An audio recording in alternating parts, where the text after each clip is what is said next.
right, we are back on the Real News. New 2 hours on Saturday, 9 to 11. We're joined with Bob Chapman, the international forecaster. Mr. Chapman, something that I would like to ask you is, Brian and myself, we attended the Bilderberg meeting last year, Chantilly, Virginia. We were just protesting outside. Yeah. We weren't actually inside. Yeah. We wasn't invited, and we know for sure because they threw us out twice. But anyway, what I would like to get your perspective on is there's a hidden hand, a secret government, a group of occultists that manipulate our government. That's why we have a Bilderberg group, a Bohemian Grove, a Skull and Bones Society like George W. Bush, Herbert Walker Bush, Prescott Bush. But I would like to get your perspective on the fact that these things are real, they exist, and that the public seems to be adamant about calling it a conspiracy theory and not accepting it when the truth is just right there in their face. Well, I think acceptance upsets their lives. Most people spend their whole lives in denial. That's just their personalities, and everybody's different. And that's always been that way. This is nothing new. Each society has had the same problems and ends up in the same way. So I've been telling people about these groups for 50 years. And people say, well, don't you get frustrated? And I say no. And the reason I don't get frustrated, because out of every 100 people that I personally talk to, one will see the light, so to speak, and discover what's really going on in the world. And now that we have the reach of radio, shortwave, satellite, streaming on the internet, and we're reaching, well, I don't know how many people I reach, but it has to be at least 100 million a month in minimum. And the reason I know that is that we have scans of subscribers all over the world, and so they're picking up this information. And so I expect that we're never going to get the majority of people, but we don't need the majority of people to understand. We need a good group of people, probably 5 to 10%, and they can swing things, because what's going to happen is people are going to be out of a job, and they're going to be hungry, and they're not going to have a house anymore, and their cars may be gone, and they may be living out of a couple of shopping carts under a bridge, and with their belongings and whatever weapons they have. And I think about that time they'll realize that something is dramatically wrong, and please tell me who the Bilderbergers are.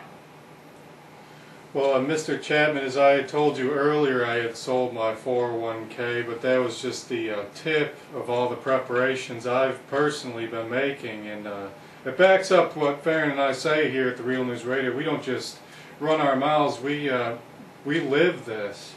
You know, I sold my 401k, I'm in the process of selling my house, which I don't need, it's way too large. I've been buying gold and silver and dehydrated food.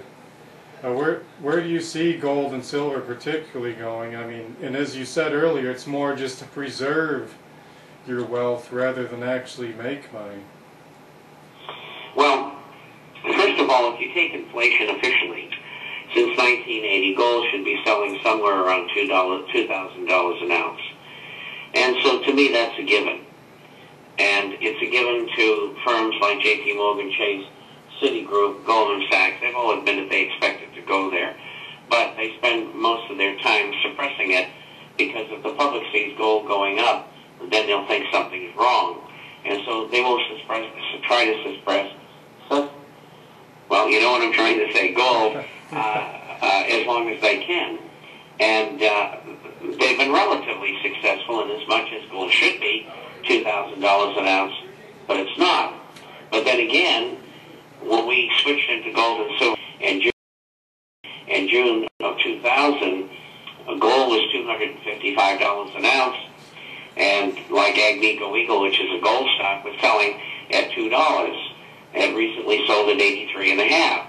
So I think that the progress of gold has been okay, but the best is yet to come. If you take real inflation, you're talking $6,500 an ounce, and that's between 1980 and now.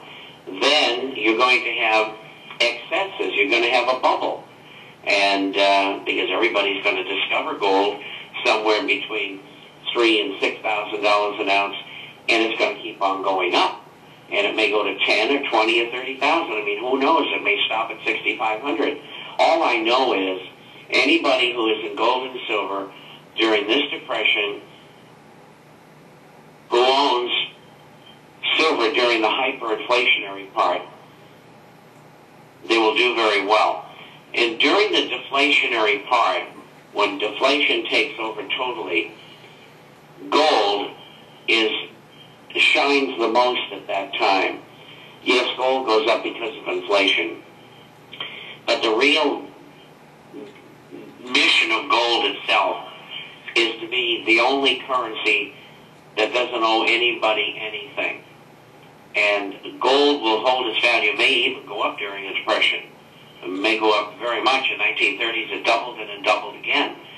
And so I think that people who invest in gold and silver will do very well. I think when deflation begins, I would be lightening up on silver because it is an industrial metal for the most part. But I would keep some 90% silver coins for barter purposes in case you need them. But we're going to see extraordinarily higher prices, and they're not far away because we just saw gold go to 1,000, immediately come back to 900, and it's on its way back up again. And this time it'll break out. So this year, gold will sell somewhere higher than 1,000. Where? 1,200, 1,700, 2,000? I don't know, but I do know it's going up. Well, we want to thank you for joining us today, Mr. Chapman. It was an honor to have you on, and I'd like to give you the last word and let you tell our listeners how they can get in contact with you and anything else that you might like to add today. And we would like to, I will get in touch with you and see if we can arrange something to have you on maybe once a month, something like that, because it's been a very informative interview. Well, thank you. The International Forecaster is about business, finance, economics, and social and political issues all over the world. We publish by email twice a week. It usually runs around 35 or 40 pages each time. And we have a hard copy for those who are not on the Internet.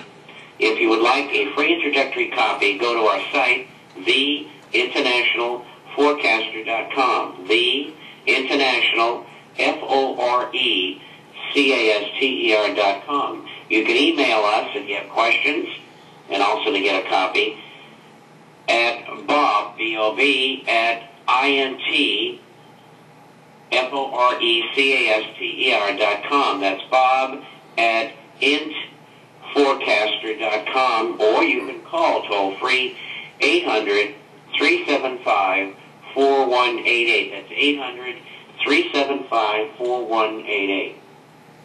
Well, again, I want to thank you so much for joining us today, and this was Bob, theinternationalforecaster.com, and I will be in touch with you, and thank you again, sir. Thank you for having me. Bye-bye. Bye-bye. Thanks, bye. All right, we are here on the Real News Radio. Our website's realnewsradio.com. Email us on air at realnewsradio.com. We've got a clip that we want to play, and this is Senator Bernie Sanders, and he is speaking to Federal Reserve Chairman Ben Bernanke. So let's go ahead and play that now. The gentleman's expired. Senator Sanders. Thank you, Mr. Chairman. Welcome, Mr. Chairman. We have spent a lot of time in Congress talking about the $700 billion TARP bailout, which I voted against as it happens. Not a whole lot has been talked about with regard to the $2.2 trillion that the Fed has lent out. Now, I find it absolutely extraordinary that I wrote you a letter and I said, hey, who'd you lend the money to? What were the terms of those loans? How can my constituents in Vermont get